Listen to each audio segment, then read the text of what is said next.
Hello, आवाज आ रही है? जल्दी से कमेंट्स कीजिए। हेलो,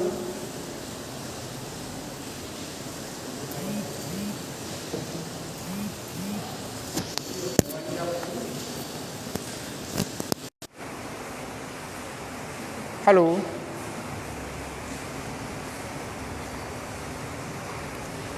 हेलो, आवाज़ आ रही सभी को?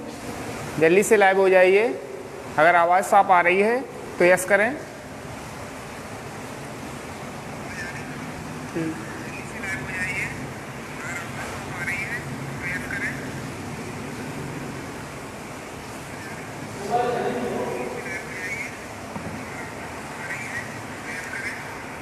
आवाज़ आ रही सभी को? साफ दिख रहा है? जल्दी से लाइव हो जाइए, अधिक से अधिक लाइव हो जाइए। जल्दी से लिखें यस। आवाज़ अगर क्लियर आ रही है तो यस लिखें सभी लोग। सभी लोगों को गुड मॉर्निंग, सभी बच्चों को गुड मॉर्निंग। जल्दी से लाइव हो जाइए सभी, अधिक से अधिक बच्चे। और अगर आवाज़ साफ आ रही है तो यस करें। आज टॉपिक उसी का आगे चलेगा जो कल जहाँ चल रहा था।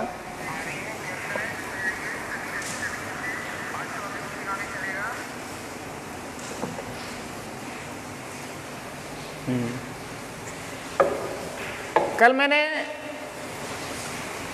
बोर्ड के घोषणा पत्र की सिफारिशें एवं सुझाव के बारे में बताया था। उसी पे आज चर्चा चलेगी। कुछ इसके पॉइंट और हैं, एक दो, उनके बारे में आज बताएंगे। उसके बाद में इनके गुण भी क्या हैं और दोष क्या रहे, ये भी इस पे चर्चा होगी। अब थोड़ा समझ लेते हैं। डीएलएड द्वितीय सेमेस्टर, विषय प्रारंभिक शिक्षा के नवीन प्रयास, पेपर सेकेंड ये है। तो प्रारंभिक शिक्षा के नवीन प्रयास में पेपर सेकेंड में फर्स्ट चैप्टर कंप्लीट हो गया था, सेकंड चैप्टर चल रहा है, वो भी काफ़ी इसमें पड़ गया है। जो इसमें टॉपिक मैंने कल बताए थे उसी के आगे आज चर्चा होगी, जैसे बुड के घोषणा पत्र की सिफारिशें एवं सुझाव। ये कुछ टॉपिक मैंने 5 बता दिए थे और शेष 2-3 टॉपिक इसमें और हैं, उस पर भी चर्चा होगी। और मैंने इससे पहले बुड के घोषणा पत्र की कारण बताए थे, घोषणा पत्र के कारण क्या हैं, इस पर भी चर्चा हुई थी कल। और बुड का घोषणा पत्र 1854 इसके बारे में मैंने बताया था। और इससे पहले मैंने टॉपिक जो शुरू किया था ऑकलैंड का योगदान, पाश्चात्य विवाद का अंत 1839 में, इस पे भी चर्चा हुई थी। तो बुड का घोषणा पत्र थोड़ा आज बेसिक मैं 1 मिनट ले रहा हूँ, पुराना 1 मिनट में मैं थोड़ा रिपीट करे दे रहा हूँ, फिर नया टॉपिक आपको बता रहा हूँ। अभी अधिक से अधिक बच्चे लाइव हो जाइए, सभी लोग जितने हैं। तो मैंने आपको जो बुड का घोषणा पत्र 1854 के बारे में चर्चा की थी, तो इसमें मेन पॉइंट आपको बताया भी था और इसकी पीडीएफ उपलब्ध भी है, सभी को ग्रुप में डाल दी गई है। जिन लोगों को वीडियो नहीं देखा है, जिन लोगों ने, वो वीडियो पुराना देख सकते हैं और इसकी पीडीएफ को अपने फेयर कॉपी में नोट्स बना सकते हैं। पीडीएफ आपको उपलब्ध हो गई है। तो एक बार बुड का घोषणा पत्र के बारे में थोड़ी चर्चा कर रहे हैं 1 मिनट के लिए। इसमें भारतीय शिक्षा के संदर्भ में अध्ययन करने हेतु एक समिति का गठन किया गया था।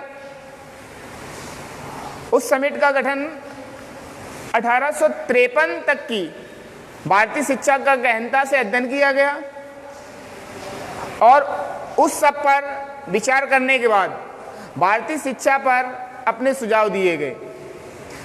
समिति के सुझावों के आधार पर कंपनी ने 19 जुलाई 1854, ये तारीख याद रखना, कंपनी ने 19 जुलाई 1854 में भारतीय शिक्षा संबंधी एक घोषणा पत्र प्रस्तुत किया। जो घोषणा पत्र प्रस्तुत किया है, जिसे कंपनी के संचालक मंडल के अध्यक्ष जो थे वो चार्ल्स बुड, पूरा नाम इनका सर चार्ल्स बुड के नाम पर जाना जाता है, उसी के नाम पर बुड का घोषणा पत्र कहा गया। और कुछ विद्वानों ने बुड के घोषणा पत्र को भारतीय शिक्षा का महाधिकार पत्र की संज्ञा दी है। तो ये थोड़ी चर्चा थी, समिति का गठन होना, 1853 तक भारत की शिक्षा का गहनता से अध्ययन करना। उसके बाद में जो टॉपिक उसमें थे, समिति ने अपने सुझावों के आधार पर 1854 में 19 जुलाई 1854 में एक घोषणा पत्र प्रस्तुत किया गया। और जो घोषणा पत्र प्रस्तुत किया गया सर चार्ल्स बुड के नाम से जाना जाता है और कुछ विद्वान भारतीय शिक्षा का महाधिकार पत्र भी इसकी संज्ञा देते हैं। तो ये घोषणा पत्र के बारे में बताया था। फिर इसके बारे में मैंने कारण बताए थे। कारण में मैंने बताया था शिक्षा को जन शिक्षा बनाने के लिए, इस पर भी चर्चा हुई थी। भारत में स्त्री शिक्षा एवं मुस्लिम शिक्षा की स्थिति को जानने के लिए ये एक कारण था। शिक्षण संस्थानों के पाठ्यक्रम तथा उनके स्तर को ऊंचा उठाने के लिए ये भी कारण रहा। नई शिक्षण संस्थाओं की स्थापना करने तथा उनकी गुणवत्ता में सुधार करने के लिए ये भी एक कारण रहा। देश में अंग्रेजी शिक्षा की मांग दिन प्रतिदिन बढ़ते जाने के कारण ये भी एक कारण रहा। भारतीयों को अधिक समय तक शिक्षा के अधिकार से वंचित ना रखने के लिए, ये कई कारण मैंने इस पे चर्चा हो गई थी। ठीक, अब जो चर्चा चलेगी तो बुड के घोषणा पत्र की सिफारिशें एवं सुझाव, इसके पॉइंट मैंने बता भी दिए थे। 5 पॉइंट कंप्लीट हो गए थे सभी लोगों के। 2-3 पॉइंट और हैं। जैसे पहला पॉइंट मैंने बताया था शिक्षा की व्यवस्था, इसके बारे में पूरा पॉइंट हो गया था कंप्लीट। शिक्षा की व्यवस्था, इसकी पीडीएफ आपको उपलब्ध हो गई होगी सभी लोगों की। इसके भी चर्चा मैंने बता दी थी। शिक्षा की व्यवस्था करना कंपनी का उत्तरदायित्व है। इसमें लिखा गया था सभी महत्वपूर्ण विषयों में से सबसे ज्यादा हमारा ध्यान अगर कोई आकर्षित करता है तो वह शिक्षा है। यह हमारा मुख्य कर्तव्य है। इस शिक्षा के बारे में मैंने बता भी दिया है, इसकी पीडीएफ आपके पास होगी। उसके बाद में शिक्षा के अर्थपूर्ण उद्देश्य, दूसरा पॉइंट में इस पे भी चर्चा हो चुकी थी। शिक्षा के अर्थपूर्ण उद्देश्य, ये भी टॉपिक कंप्लीट है। उसके बाद में मैंने बताया था जन शिक्षा विभाग की स्थापना और शिक्षा का संगठन। जन शिक्षा विभाग, इसके कई पॉइंट मैंने बताए थे। विभाग की स्थापना, जन शिक्षा विभाग की स्थापना का मतलब मैंने बताया था जन शिक्षा संचालक एक अधिकारी होगा, उसकी सहायता के लिए उप शिक्षा संचालक होगा और निरीक्षक होंगे और लिपिक होंगे, इनकी नियुक्ति की जाती है। उसके बाद शिक्षा का संगठन आया था चौथा पॉइंट में। शिक्षा का संगठन, शिक्षा का संगठन 4 स्तर बताए थे मैंने। प्राथमिक स्तर, दूसरा बताया था मिडिल स्तर, तीसरा हाई विद्यालय स्तर और चौथा था उच्च स्तर। ये 4 इसके स्तर के नाम याद रखना है सभी लोगों को। और जो 5वां मैंने बताया था क्रमबद्ध विद्यालयों की स्थापना, ये इंपॉर्टेंट है, कई बार पूछा भी गया है। क्रमबद्ध विद्यालयों की स्थापना, ये 5वां पॉइंट है।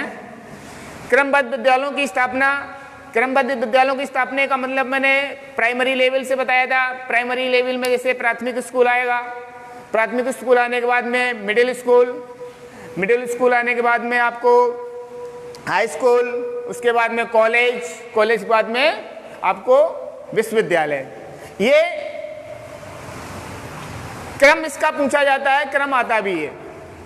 तो इस क्रम को ऊपर से नीचे याद रख सकते हैं या नीचे से ऊपर याद रख सकते हैं। सबसे पहले आप प्राथमिक विद्यालय या प्राथमिक school, middle school, high school, college, विश्वविद्यालय, इन पे चर्चा आपको पता भी है, बताया भी गया है, मैंने रिपीट किया है।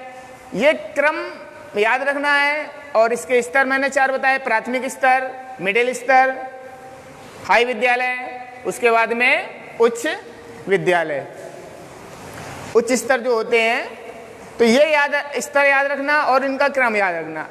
आज जो 5वां अगला पॉइंट आएगा, 6वां पॉइंट है शिक्षा का पाठ्यक्रम। यहां से शुरू हो रहा है टॉपिक शिक्षा का पाठ्यक्रम, ये याद रखना है। शिक्षा का पाठ्यक्रम में थोड़ा समझना है। शिक्षा का पाठ्यक्रम जो एजुकेशन आपका पाठ्यक्रम दिया गया है, इसमें घोषणा पत्र में संस्कृत एवं अरबी के प्राच्य साहित्य, जो भारतीय साहित्य की महत्ता को स्वीकार किया गया। जो नीति बनी, शिक्षा की नीति बनी, तो उसमें भारतीय साहित्य को स्वीकारा। जो संस्कृत और अरबी में साहित्य था,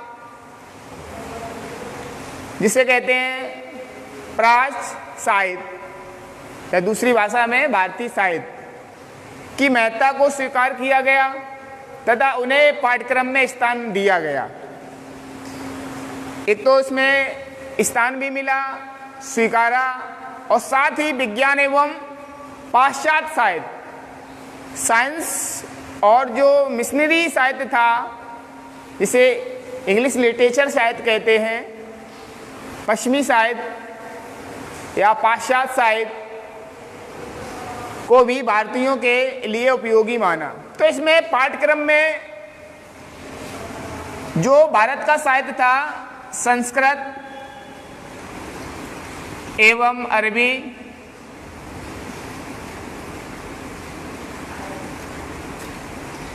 तो संस्कृत और अरबी के प्राच्य साहित्य जो होते हैं, ये ध्यान रखना, भारतीय साहित्य में के अंतर्गत आता है।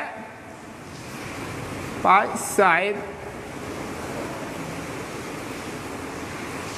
इसको स्वीकार किया गया और पाठ्यक्रम में शामिल किया गया।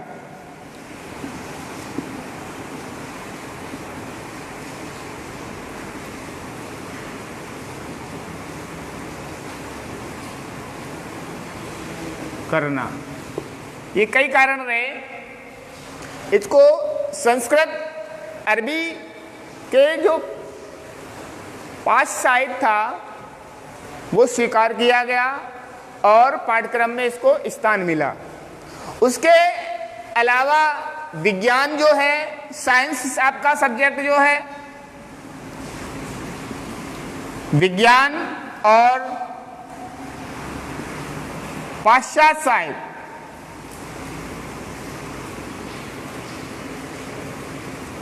ये साइंस के अलावा जो मिशनरी साहित्य था, जो पश्चिमी साहित्य था, जिसे कहते हैं इंग्लिश लिटरेचर साहित्य, जो पाश्चात्य साहित्य, ठीक है, जो ईसाई चाहते थे, ये भी भारतीयों के लिए उपयोगी बताया गया। विज्ञान को और पाश्चात्य साहित्य को क्या बताया गया? भारतीयों के लिए उपयोगी। ये कई पॉइंट इसमें रहे, तो इन पे चर्चा भी याद रखेंगे आप लोग, सभी लोग। तो ये आपका जो पाठ्यक्रम है, उस पाठ्यक्रम को थोड़ा याद रखना है। तो कंडीशन आपको याद रखनी है, जैसे आपको घोषणा पत्र में संस्कृत एवं अरबी के प्राच्य साहित्य को स्वीकार किया गया और पाठ्यक्रम में शामिल किया गया। संस्कृत का जो साहित्य था, अरबी का साहित्य था, स्वीकार करना और पाठ्यक्रम में शामिल करना। उसके साथ साथ विज्ञान और पाश्चात्य साहित्य को भारतीयों के लिए उपयोगी बताया गया। इतना टॉपिक इसमें लिखना है, किसमें? शिक्षा का पाठ्यक्रम में सारा टॉपिक है। इसकी पीडीएफ आपको उपलब्ध हो जाएगी ग्रुप में। उसके आगे देखेंगे स्त्री शिक्षा, नेक्स्ट पॉइंट आता है।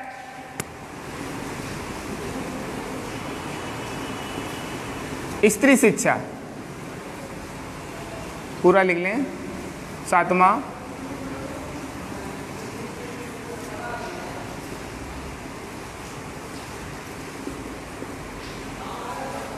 स्त्री शिक्षा का मतलब यहां सीधा सीधा है, घोषणा पत्र में स्त्री शिक्षा को महत्वपूर्ण समझा गया तथा यह सिफारिश की गई कि स्त्री शिक्षा को सहायता अनुदान देकर प्रोत्साहित किया जाए। इसको मतलब है स्त्री शिक्षा के लिए बालिका कॉलेज खोले जाएं, स्त्री शिक्षा बढ़ाने के लिए बालिका कॉलेज खोलना और उनको प्रोत्साहन करने के लिए सहायता अनुदान देना और उनकी शिक्षा को बढ़ाने के लिए महत्वपूर्ण योजनाएं लागू करना। इसके अकॉर्डिंग आप लिख सकते हैं, तो सीधा सीधा इसमें लिख सकते हैं, घोषणा पत्र में स्त्री शिक्षा को महत्वपूर्ण समझा गया और यह सिफारिश की गई कि स्त्री शिक्षा को उदारता पूर्वक सहायता अनुदान कर प्रोत्साहन करना या किया जाए और विद्यालय खोले जाएं, बालिका इंटर कॉलेज वगैरह, प्राथमिक कॉलेज और मिडिल कॉलेज, जो स्पेशल लड़कियों के लिए कॉलेज होते हैं। इसीलिए इन कॉलेजों की स्थापना होना, ठीक है, ये कई कारण रहे। तो स्त्री शिक्षा के बारे में आप इतना टॉपिक लिख सकते हैं आसानी से। उसके बाद में टॉपिक एक आ जाता है मुसलमानों की शिक्षा, इस पर भी एक चर्चा होती है नेक्स्ट टॉपिक में।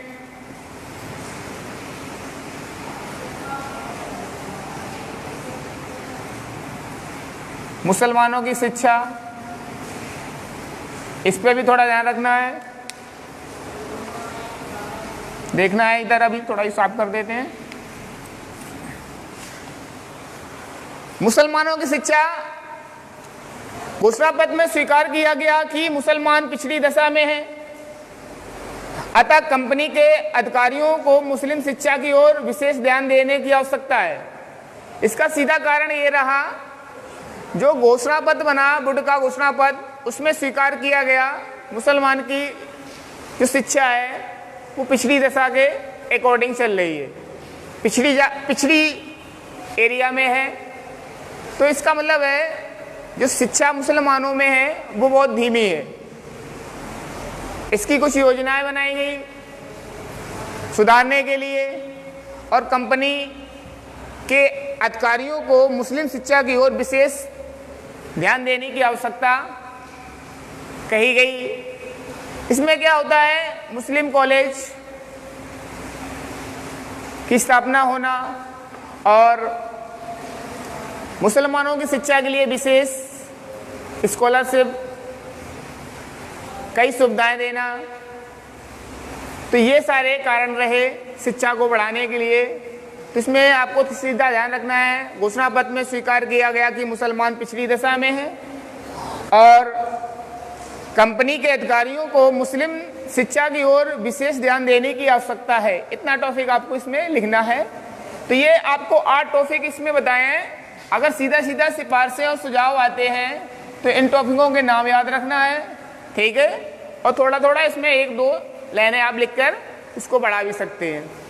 इसमें सीधा क्या करना है, शिक्षा की व्यवस्था, पहला टॉपिक, शिक्षा के अर्थपूर्ण उद्देश्य क्या रहे, जन शिक्षा विभाग की स्थापना, उसके बाद में शिक्षा का संगठन मैंने बताया 4 स्तर होते हैं, प्राथमिक स्तर, मिडिल स्तर, हाई विद्यालय स्तर जिसे कह सकते हैं, और उच्च स्तर। ये 4 इसके मैंने बात बताए थे। उसके बाद में क्रमबद्ध विद्यालयों की स्थापना, प्राथमिक स्कूल, मिडिल स्कूल, उसके बाद में हाई स्कूल, कॉलेज, विश्वविद्यालय, ये सब क्रम आपको लिखा दिया गया। उसके बाद में शिक्षा का पाठ्यक्रम भारतीय साहित्य को या पाश्चात्य साहित्य को स्वीकार करना, संस्कृत या अरबी में जो साहित्य बना है और पाठ्यक्रम में शामिल करना। उसके साथ साथ विज्ञान और पाश्चात्य साहित्य को भारतीयों के लिए उपयोगी माना गया। उसके बाद में स्त्री शिक्षा और लास्ट में मुसलमानों की शिक्षा। ये आपको 8 टॉपिक हैं। विशेष तौर पर इसमें 5 आपको अच्छी तरह से याद कर लेना है। अगर आप 2 नंबर में भी प्रश्न आता है तो आप 5-6 इसके पॉइंट लिखकर और 1-1, 2-2 लाइनों को एक्सप्लेन कर सकते हैं। और अगर सीधा सीधा आता है सुझाव या उद्देश्य या सिफारिशें बताइए तो सीधे सीधे पॉइंट आप डाल सकते हैं। ये टॉपिक में याद रखना है। अधिक से अधिक बच्चे लाइव बढ़ाइए। अगर टॉपिक नहीं समझ में आ रहा है तो आप कमेंट करके पूछ सकते हैं।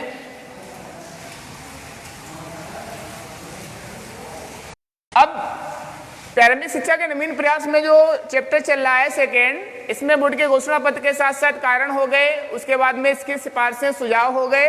इसके बाद में टॉपिक आता है बोर्ड के घोषणा पत्र के गुण।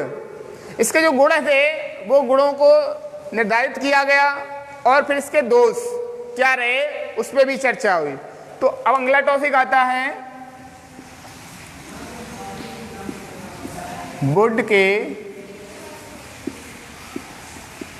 घोषणा पत्र के गुण।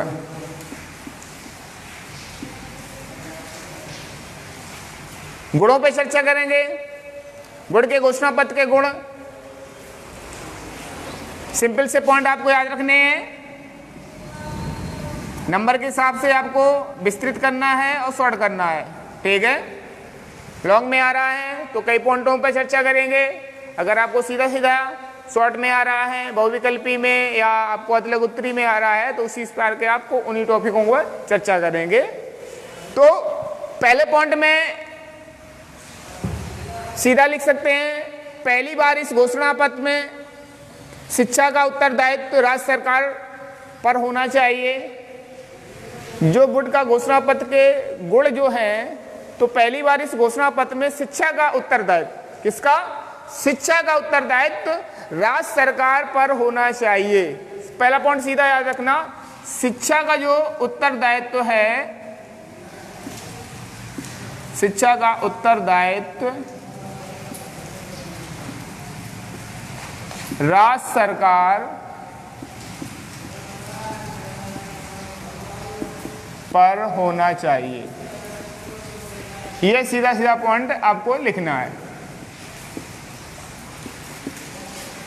तो घोषणा पत्र में चर्चा की गई शिक्षा का उत्तरदायित्व राज्य सरकार पर होना चाहिए, तो पहला पॉइंट सीधा लिख सकते हैं, क्योंकि राज्यों में, प्रांतों में शिक्षा का स्तर सुधरेगा तो देश में भी शिक्षा का विस्तार होगा। तो शिक्षा का जो स्तर बताया गया है, उत्तरदायित्व जो दिया गया, किस पे दिया गया है? प्रांत या राज्य सरकार पर होना चाहिए। ये पहला गुण निकल के आता है। दूसरे गुण में भारतीय शिक्षा के उद्देश्य निश्चित किए गए। इसका मतलब है भारतीय शिक्षा के उद्देश्य निश्चित किए गए, जिसमें शिक्षा के स्तर में सुधार हो। इसके उद्देश्य भी निर्धारित करना और उससे शिक्षा के स्तर में सुधार हो। तो अगला पॉइंट सीधा लिख सकते हैं, भारतीय शिक्षा के उद्देश्य निश्चित किए गए। भारतीय शिक्षा के उद्देश्य निश्चित किए गए। तो भारतीय शिक्षा के उद्देश्य निश्चित किए गए और शिक्षा के स्तर में सुधार हो सके। शिक्षा के स्तर में सुधार हो सके। जब उद्देश्य निश्चित होंगे, एम्स होंगे अच्छे, तो शिक्षा का स्तर सुधरेगा। ये दूसरे पॉइंट में आप आसानी से लिख सकते हैं। अगला पॉइंट में, इस घोषणा पत्र में भारत के प्रत्येक प्रांत में शिक्षा विभाग की स्थापना, भारत के प्रत्येक प्रांत में शिक्षा विभाग की स्थापना की घोषणा की गई, जो समय समय पर दी गई शिक्षा का मूल्यांकन हो सके या मूल्यांकन कर सके। तो अगले पॉइंट में आसानी से आप लिख सकते हैं, भारत के प्रत्येक प्रांत में शिक्षा विभाग की स्थापना करना। तो नेक्स्ट पॉइंट लिख सकते हैं, भारत के प्रत्येक प्रांत में, भारत के प्रत्येक प्रांत में शिक्षा विभाग की स्थापना करना। इससे क्या होता है? प्रत्येक प्रांत में शिक्षा विभाग की स्थापना होगी, शिक्षा का मूल्यांकन अच्छे से होगा। तो नेक्स्ट पॉइंट आप लिख सकते हैं, भारत के प्रत्येक प्रांत में शिक्षा विभाग की स्थापना करना और उसका मूल्यांकन कायदे से हो सके। और भी पॉइंट इसमें लिख सकते हैं, इस घोषणा पत्र में गरीब छात्रों को आर्थिक सहायता देना, गरीब छात्रों को आर्थिक सहायता देने की व्यवस्था करना, ठीक है, आर्थिक सहयोग देना, प्रत्येक वर्ग को छात्र शिक्षा प्राप्त कर सकते। ये कई पॉइंट आप आसानी से लिख सकते हैं, ठीक है। आर्थिक सहयोग देना, उससे क्या होता है? छात्रों को शिक्षा प्राप्त हो जाती है, गरीब छात्रों को शिक्षा मिलती है मुफ्त में। तो आर्थिक सहयोग से भी इसमें चर्चा कर सकते हैं। और भी पॉइंट बना सकते हैं। इसका प्रमुख जो एक गुण रहा है, उस पर भी थोड़ी चर्चा याद रखना। इस घोषणा पत्र का सबसे प्रमुख गुण यह था कि मैकाले द्वारा दिए गए निस्यंदन सिद्धांत, जो मैंने बताया था, निस्यंदन सिद्धांत जिसे कहते हैं छनन सिद्धांत, ठीक है, जिसे बताया था फेडरेशन थ्योरी। ये कई इसके नाम हैं, इन नामों को याद रखना है। निस्यंदन सिद्धांत को समाप्त करके प्रत्येक वर्ग के लिए शिक्षा की व्यवस्था करने की घोषणा की गई। ये इंपॉर्टेंट, मैकाले ने जो सिद्धांत दिया था, निस्यंदन सिद्धांत, छनन सिद्धांत, इस सिद्धांत को समाप्त किया गया और समाप्त होने के बाद में प्रत्येक वर्ग को शिक्षा देने की व्यवस्था की गई। निस्यंदन सिद्धांत में क्या होता है? उच्च वर्गों को शिक्षा देना और उच्च वर्गों को शिक्षा प्राप्त करने के बाद में, क्योंकि उसमें धन की जो अधिकता थी वो जन में जो खर्च हो रहा था वो उच्च वर्गों को शिक्षा दे, तो उससे वहाँ धन की बचत थी। तो मैकाले ने ये कहा था उच्च वर्गों को शिक्षा दी जाए और जन में शिक्षा ऑटोमेटिक पहुंचेगी। तो ये एक सिद्धांत था जो शिक्षा को आगे बढ़ाने की कोशिश की, पर ऐसा नहीं हुआ। उसमें क्या होता है, प्रत्येक को जब तक शिक्षा नहीं मिलेगी, हर वर्ग को शिक्षा नहीं मिलेगी, जब तक देश में शिक्षित लोग नहीं होंगे। तो ये सिद्धांत बंद किया गया। उसके बाद प्रत्येक वर्ग को शिक्षा की व्यवस्था करना, तो इसका एक प्रमुख गुण ये भी रहा है, मैकाले के अनुसार निस्यंदन सिद्धांत को समाप्त करना और प्रत्येक वर्ग को शिक्षा देना। ये पॉइंट आप 5वें पॉइंट में आसानी से लिख सकते हैं। और भी पॉइंट इसके बेसिक पॉइंट हैं, वो भी आपको मैंने बता दे रहा हूं, वो भी थोड़ा याद रखना।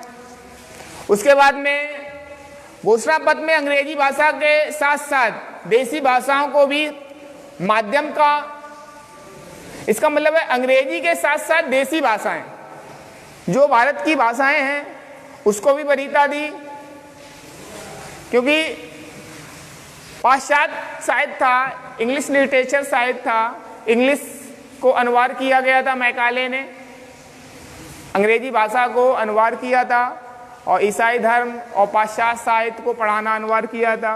उसके साथ साथ इसमें क्या कहा है, घोषणा पत्र में अंग्रेजी भाषा के साथ साथ देसी भाषाओं को भी माध्यम के पद पर प्रतिष्ठित किया जाए।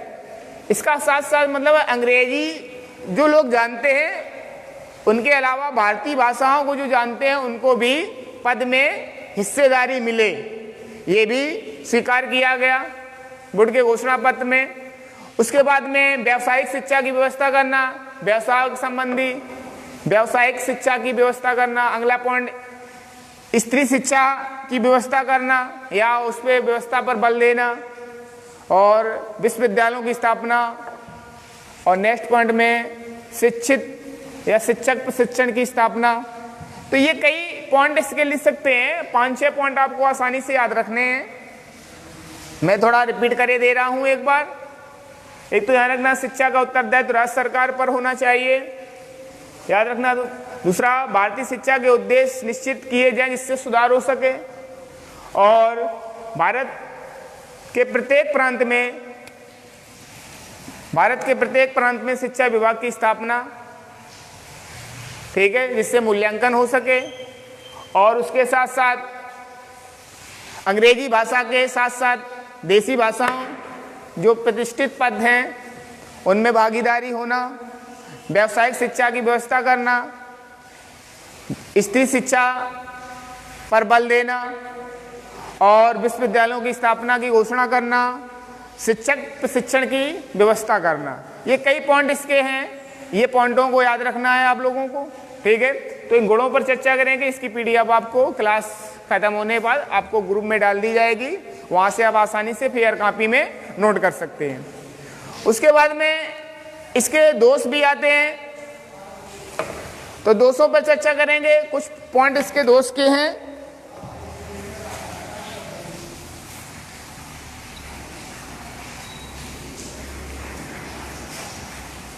हाँ देखिए, वुड के घोषणा पत्र के दोष। नेक्स्ट टॉपिक आता है वुड के घोषणा पत्र के दोष।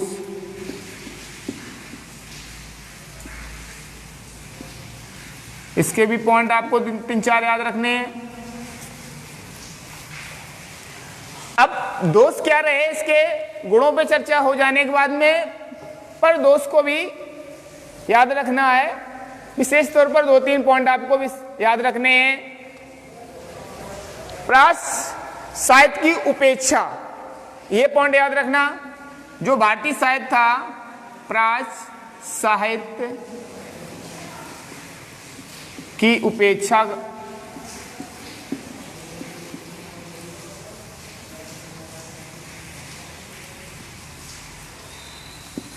ये एक दोष निकल के आया था, जो भारतीय साहित्य की उपेक्षा हुई। ठीक है, तो सीधा पॉइंट आप बना सकते हैं, जो भारतीय साहित्य था जिसे कहते हैं पाश्चात्य साहित्य की उपेक्षा करना। ठीक है, और स्वतंत्र शिक्षा व्यवस्था की समाप्ति, जो भारत में जो स्वतंत्र शिक्षा व्यवस्था थी वो समाप्त हुई, ये भी एक दोष रहा। तो अगले पॉइंट में लिख सकते हैं आसानी से, स्वतंत्र शिक्षा व्यवस्था की समाप्ति, स्वतंत्र शिक्षा व्यवस्था की समाप्ति। ये भी टॉपिक आप याद रखना है। एक तो भारतीय साहित्य जो था, प्राच्य साहित्य था, उसकी उपेक्षा हुई। उसके बाद में जो स्वतंत्र शिक्षा भारत में चल रही थी, व्यवस्था चल रही थी, उसकी समाप्ति होना। उसके बाद में शिक्षा का माध्यम अंग्रेजी भाषा, जो शिक्षा का जो माध्यम बताया गया, माना गया, ठीक है, मैकाले के अनुसार, वुड के, तो वो कौन रहा माध्यम? इंग्लिश लैंग्वेज रही। ठीक है, इंग्लिश की वरीयता हुई। इसमें बहुत से सरकारी नौकरियों में जो इंग्लिश जानते थे, अंग्रेजी भाषा का ज्ञान रखते थे, उसे वरीयता दी गई। तो ये भी एक कारण, एक दोष रहा। तो आप सीधा पॉइंट लिख सकते हैं, शिक्षा का माध्यम अंग्रेजी भाषा। नेक्स्ट पॉइंट में क्या लिख सकते हैं? शिक्षा का माध्यम अंग्रेजी भाषा।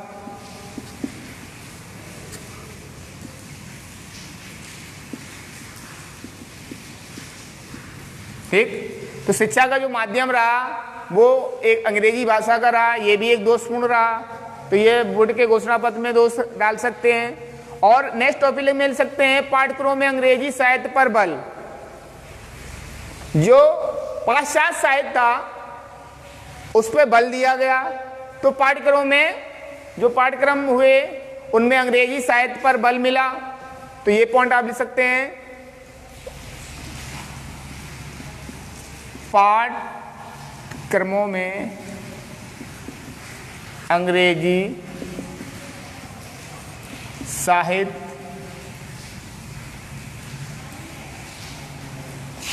का बल। ठीक है, तो ये बल भी रहा उसका, अंग्रेजी साहित्य पर बल दिया गया। तो ये कई कारण इसके दोषों के कारण निकल के आते हैं। तो पाठ्यक्रम में अंग्रेजी साहित्य पर बल दिया गया।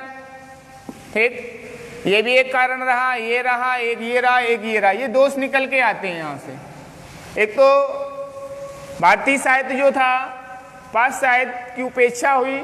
उसके बाद स्वतंत्र शिक्षा व्यवस्था की समाप्ति, जो भारत में शिक्षा व्यवस्था स्वतंत्र रूप से चल रही थी उसकी समाप्ति होना, शिक्षा का माध्यम अंग्रेजी भाषा होना, पाठ्यक्रमों में अंग्रेजी साहित्य पर बल देना, ये कई दोष रहे।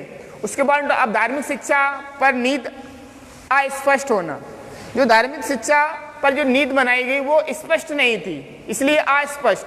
तो आप लिख सकते हैं पॉइंट में सीधा, धार्मिक शिक्षा पर नीति अस्पष्ट, ये पॉइंट भी डाल सकते हैं। और शिक्षा के ढांचे को पूर्णतः विदेशी कर दिया गया। तो शिक्षा का जो ढांचा था पूर्णतः विदेशी, ये कई पॉइंट आप आसानी से लिख सकते हैं। धार्मिक शिक्षा पर जो नीति बनाई गई वो अस्पष्ट थी। ठीक है, तो ये पॉइंट आप लिखना चाहें लिख सकते हैं, धार्मिक शिक्षा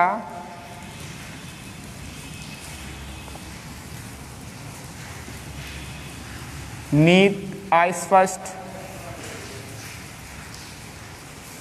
तो ये कई दोष रहे इसके, इन दोषों पर थोड़ा चर्चा करते हैं। शिक्षा के ढांचे को पूर्णतः विदेशी कर देना, जो और भी पॉइंट इसमें आसानी से लिख सकते हैं आप। 2-3-4 पॉइंट एक नंबर में आता है, तो 2-3 पॉइंट 4 पॉइंट तक आप आसानी से याद कर सकते हैं।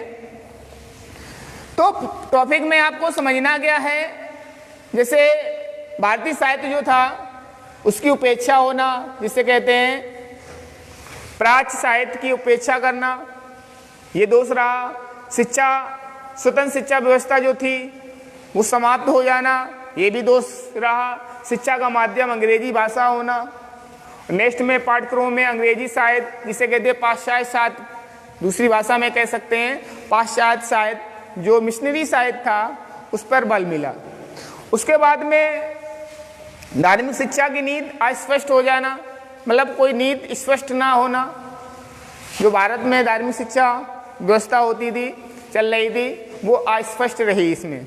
उसके बाद में पूर्णतया जो शिक्षा का ढांचा था वो विदेशी कर देना, ये इसके कई दोष रहे, गुण हुए। उसके बाद में इसके सिफारिशें, सुझाव और घोषणा पत्र बोर्ड का, ये इसमें टॉपिक आते हैं। इन टॉपिकों में से एक दो आपको प्रश्न जरूर मिलते हैं फाइनल एग्जाम में, जो मेन एग्जाम होगी आपकी, ये थोड़ा याद रखना है। और इसकी सारी PDF आपको उपलब्ध हो जाएगी ग्रुप पर, ठीक है। और नेक्स्ट क्लास आपको कल आगे टॉपिक चलेगा, ठीक है। सभी बच्चों को ओके बाय।